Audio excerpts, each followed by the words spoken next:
Hello, my dear friend. You've missed your colorful dreams and now you're here. Mr. Drowsy has been waiting for you too. In a moment, I'll count down from 5 to 1. Take a deep breath, let your muscles relax. Gently close your eyes and let yourself drift into the sleepy voice of Mr. Drowsy. 5, 4, 3, 2, 1.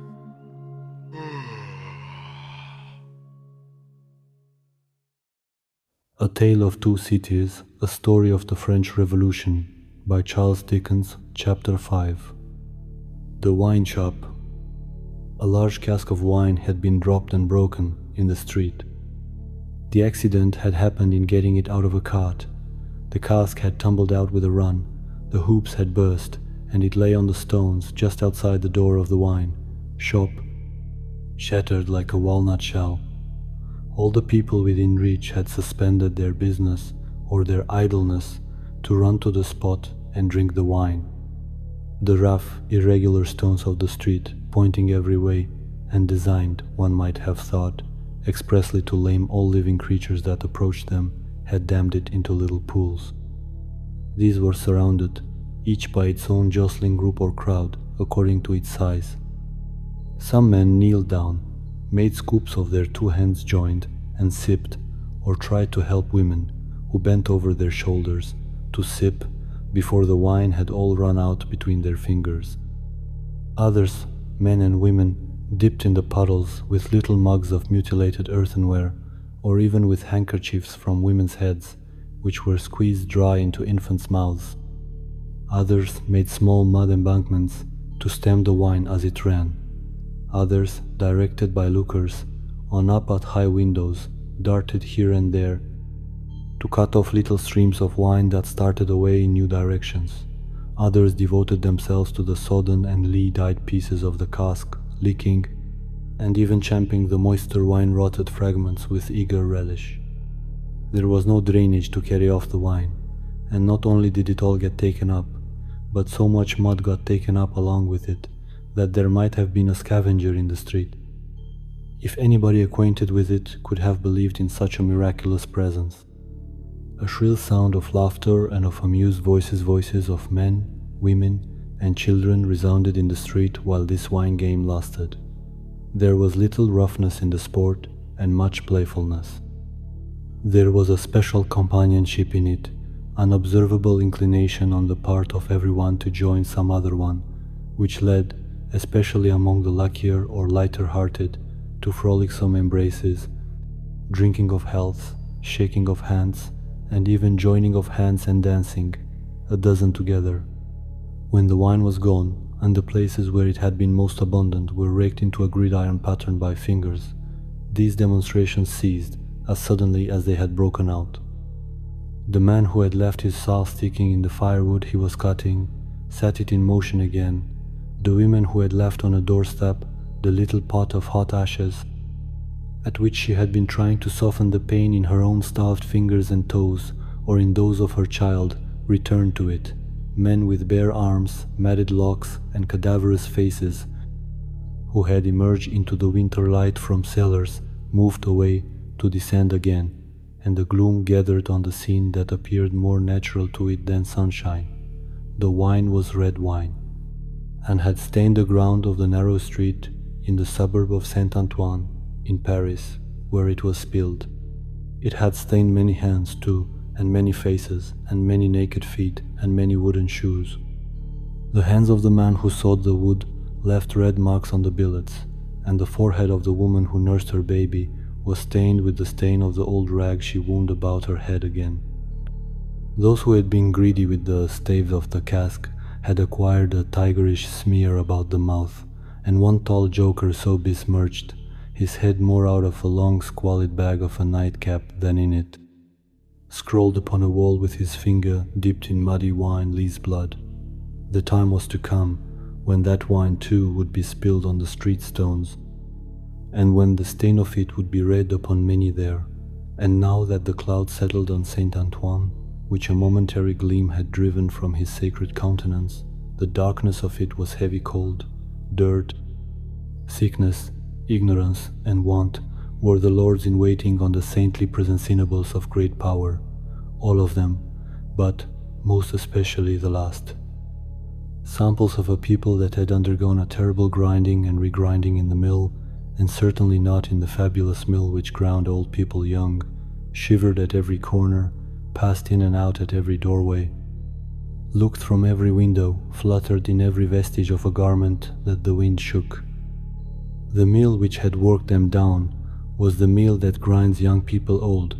The children had ancient faces and grave voices, and upon them and upon the grown faces, and ploughed into every furrow of age and coming up afresh, was the sigh, hunger. It was prevalent everywhere. Hunger was pushed out of the tall houses, in the wretched clothing that hung upon poles and lines. Hunger was patched into them with straw and rag and wood and paper. Hunger was repeated in every fragment of the small modicum of firewood that the man sawed off. Hunger stared down from the smokeless chimneys and started up from the filthy street that had no offal among its refuse of anything to eat. Hunger was the inscription on the baker's shelves, written in every small loaf of his scanty stock of bad bread, at the sausage shop, in every dead dog preparation that was offered for sale. Hunger rattled its dry bones among the roasting chestnuts in the turned cylinder. Hunger was shred into atomics in every farthing porringer of husky chips of potato, fried with some reluctant drops of oil. Its abiding place was in all things fitted to it.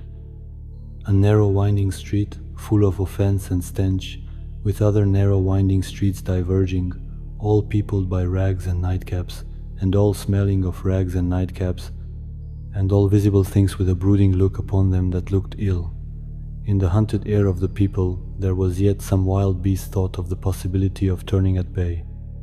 Depressed and slinking though they were, eyes of fire were not wanting among them, nor compressed lips, white with what they suppressed, nor foreheads knitted into the likeness of the gallows rope they mused about enduring or inflicting. The trade signs, and they were almost as many as the shops, were all grim illustrations of want. The butcher and the porkman painted up only the leanest scrags of meat, the baker the coarsest of meagre loaves. The people rudely pictured as drinking in the wine shops croaked over their scanty measures of thin wine and beer, and were gloweringly confidential together. Nothing was represented in a flourishing condition, save tools and weapons, but the cutler's knives and axes were sharp and bright, the smith's hammers were heavy, and the gunmaker's stock was murderous. The crippling stones of the pavement, with their many little reservoirs of mud and water, had no footways, but broke off abruptly at the doors. The canal, to make amends, ran down the middle of the street when it ran at all, which was only after heavy rains, and then it ran, by many eccentric fits, into the houses. Across the streets, at wide intervals, one clumsy lamp was slung by a rope and pulley. At night, when the lamplighter had let these down and lighted and hoisted them again, a feeble grove of dim wicks swung in a sickly manner overhead, as if they were at sea. Indeed, they were at sea, and the ship and crew were in peril of tempest. For the time was to come when the gaunt scarecrows of that region should have watched the lamplighter in their idleness and hunger, so long as to conceive the idea of improving on his method and hauling up men by those ropes and pulleys to flare upon the darkness of their condition. But the time was not come yet, and every wind that blew over France shook the rags of the scarecrows in vain, for the birds, fine of song and feather, took no warning. The wine shop was a corner shop, better than most others in its appearance and degree, and the master of the wine shop had stood outside it, in a yellow waistcoat and green breeches, looking on at the struggle for the lost wine. "It's not my affair," said he, with a final shrug of the shoulders. "The people from the market did it. Let them bring another." There, his eyes happening to catch the tall joker writing up his joke, he called to him across the way, Say then, my Gaspard, what do you do there? The fellow pointed to his joke with immense significance, as is often the way with his tribe. It missed its mark, and completely failed, as is often the way with his tribe too. What now? Are you a subject for the mad hospital? Said the wine shop keeper, crossing the road and obliterating the jest with a handful of mud, picked up for the purpose, and smeared over it. Why do you write in the public streets? Is there, tell me, is there no other place to write such words in? In his expostulation, he dropped his cleaner hand, perhaps accidentally, perhaps not, upon the joker's heart. The joker rapped it with his own, took a nimble spring upward, and came down in a fantastic dancing attitude, with one of his stained shoes jerked off his foot into his hand and held out. A joker of an extremely, not to say wolfishly practical character, he looked under those circumstances. Put it on, said the other. Call wine, wine, and finish there.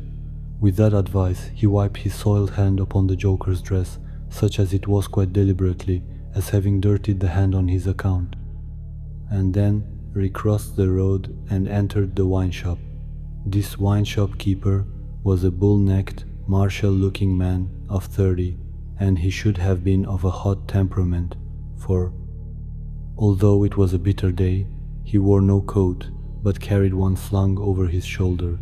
His shirt sleeves were rolled up too, and his brown arms were bare to the elbows.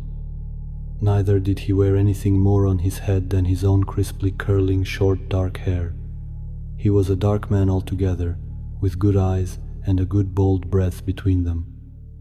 Good-humoured looking on the whole, but implacable looking too, evidently a man of a strong resolution and a set purpose, a man not desirable to be met, rushing down a narrow pass with a gulf on either side, for nothing would turn the man. Madame Defarge, his wife, sat in the shop behind the counter as he came in. Madame Defarge was a stout woman of about his own age, with a watchful eye that seldom seemed to look at anything, a large hand heavily ringed, a steady face, strong features, and great composure of manner. There was a character about Madame Defarge from which one might have predicated that she did not often make mistakes against herself in any of the reckonings over which she presided. Madame Defarge, being sensitive to cold, was wrapped in fur, and had a quantity of bright shawl twined about her head, though not to the concealment of her large earrings. Her knitting was before her, but she had laid it down to pick her teeth with a toothpick. Thus engaged, with her right elbow supported by her left hand, Madame Defarge said nothing when her lord came in, but coughed just one grain of cough. This, in combination with the lifting of her darkly defined eyebrows over her toothpick by the breadth of a line, suggested to her husband that he would do well to look round the shop among the customers for any new customer who had dropped in while he stepped over the way. The wine shop keeper accordingly rolled his eyes about until they rested upon an elderly gentleman and a young lady, who were seated in a corner. Other company were there, 2 playing cards, 2 playing dominoes, 3 standing by the counter, lengthening out a short supply of wine. As he passed behind the counter, he took notice that the elderly gentleman said in a look to the young lady, "This is our man." "What the devil do you do in that galley there?" said Monsieur Defarge to himself. "I don't know you." But he feigned not to notice the 2 strangers, and fell into discourse with the triumvirate of customers who were drinking at the counter. "How goes it, Jacques?" said one of these 3 to Monsieur Defarge. "Is all the spilt wine swallowed?" "Every drop, Jacques," answered Monsieur Defarge. When this interchange of Christian name was effected, Madame Defarge, picking her teeth with her toothpick, coughed another grain of cough, and raised her eyebrows by the breadth of another line. "It is not often," said the second of the 3, addressing Monsieur Defarge, "that many of these miserable beasts know the taste of wine, or of anything but black bread and death. Is it not so, Jacques?" "It is so, Jacques," Monsieur Defarge returned. At this second interchange of the Christian name, Madame Defarge, still using her toothpick with profound composure, coughed another grain of cough, and raised her eyebrows by the breadth of another line. The last of the three now said his say, as he put down his empty drinking vessel and smacked his lips. "Ah, so much the worse. A bitter taste it is that such poor cattle always have in their mouths, and hard lives they live, Jacques. Am I right, Jacques?" "You are right, Jacques," was the response of Monsieur Defarge. This third interchange of the Christian name was completed at the moment when Madame Defarge put her toothpick by, kept her eyebrows up, and slightly rustled in her seat. "Hold then, true," muttered her husband. "Gentleman, me wife." The three customers pulled off their hats to Madame Defarge with three flourishes. She acknowledged their homage by bending her head and giving them a quick look. Then she glanced in a casual manner round the wine shop, took up her knitting with great apparent calmness and repose of spirit, and became absorbed in it. "Gentlemen," said her husband, who had kept his bright eye observantly upon her, "good day. The chamber, furnished bachelor, fashion, that you wished to see, and were inquiring for when I stepped out, is on the 5th floor. The doorway of the staircase gives on the little courtyard close to the left here," pointing with his hand near to the window of my establishment. "But, now that I remember, one of you has already been there, and can show the way. Gentlemen, adieu." They paid for their wine, and left the place. The eyes of Monsieur Defarge were studying his wife at her knitting when the elderly gentleman advanced from his corner, and begged the favour of a word. "Willingly, sir," said Monsieur Defarge, and quietly stepped with him to the door. Their conference was very short, but very decided. Almost at the first word, Monsieur Defarge started and became deeply attentive. It had not lasted a minute when he nodded and went out. The gentleman then beckoned to the young lady, and they too went out. Madame Defarge knitted with nimble fingers and steady eyebrows, and saw nothing. Mr. Took, Jarvis Lorry and Miss Manette, emerging from the wine shop thus, joined Monsieur Defarge in the doorway to which he had directed his own company just before. It opened from a stinking little black courtyard, and was the general public entrance to a great pile of houses, inhabited by a great number of people. In the gloomy tile-paved entry to the gloomy tile-paved staircase, Monsieur Defarge bent down on one knee to the child of his old master, and put her hand to his lips. It was a gentle action, but not at all gently done. A very remarkable transformation had come over him in a few seconds. He had no good humour in his face, nor any openness of aspect left, but had become a secret, angry, dangerous man. "It is very high, it is a little difficult, better to begin slowly." Thus Monsieur Defarge, in a stern voice, to Mr. Lorry as they began ascending the stairs. "Is he alone?" The latter whispered, "Alone. God help him, who should be with him," said the other, in the same low voice. "Is he always alone then?" "Yes." "Of his own desire?" "Of his own necessity, as he was, when I first saw him after they found me, and demanded to know if I would take him, and, at my peril, be discreet as he was then, so he is now." "He is greatly changed?" "Changed." The keeper of the wine shop stopped to strike the wall with his hand, and mutter a tremendous curse. No direct answer could have been half so forcible. Mr. Lorry's spirits grew heavier and heavier, as he and his two companions ascended higher and higher. Such a staircase, with its accessories, in the older and more crowded parts of Paris, would be bad enough now. But at that time, it was vile indeed to unaccustomed and unhardened senses. Every little habitation within the great foul nest of one high building, that is to say, the room or rooms within every door that opened on the general staircase, left its own heap of refuse on its own landing, besides flinging other refuse from its own windows. The uncontrollable and hopeless mass of decomposition so engendered would have polluted the air, even if poverty and deprivation had not loaded it with their intangible impurities. The two bad sources combined made it almost insupportable. Through such an atmosphere, by a steep, dark shaft of dirt and poison, the way lay. Yielding to his own disturbance of mind and to his young companion's agitation, which became greater every instant, Mr. Jarvis Lorry twice stopped to rest. Each of these stoppages was made at a doleful grating, by which any languishing good airs that were left uncorrupted seemed to escape, and all spoiled and sickly vapors seemed to crawl in.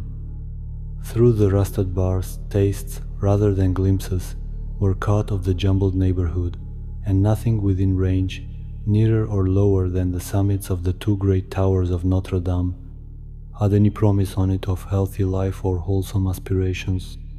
At last, the top of the staircase was gained, and they stopped for the third time.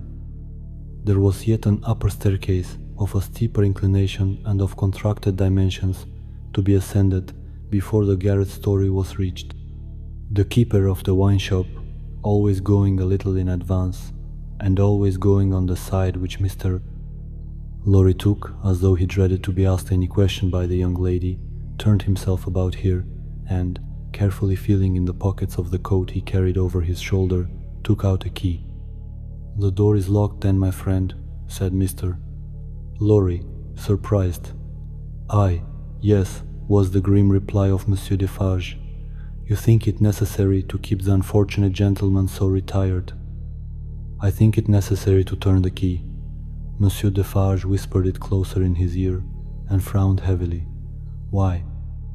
"Why, because he has lived so long, locked up, that he would be frightened rather tear himself to pieces dicum to I know not what harm if his door was left open." "Is it possible?" exclaimed Mr. Lorry. "Is it possible?" repeated Defarge bitterly. "Yes, and a beautiful world we live in, when it is possible, and when many other such things are possible, and not only possible, but done, see you, under that sky there, every day. Long live the devil, let us go on." This dialogue had been held in so very low a whisper that not a word of it had reached the young lady's ears. But by this time she trembled under such strong emotion, and her face expressed such deep anxiety, and, above all, such dread and terror, that Miss Lorry felt it incumbent on him to speak a word or two of reassurance. "Courage, dear miss, courage, business. The worst will be over in a moment. It is but passing the room, door, and the worst is over. Then, all the good you bring to him, all the relief, all the happiness you bring to him, begin. Let our good friend here assist you on that side. That's well, friend Defarge. Come, now. Business, business." They went up slowly and softly. The staircase was short, and they were soon at the top. There, as it had an abrupt turn in it, they came all at once in sight of three men, whose heads were bent down close together at the side of a door, and who were intently looking into the room to which the door belonged, through some chinks or holes in the wall.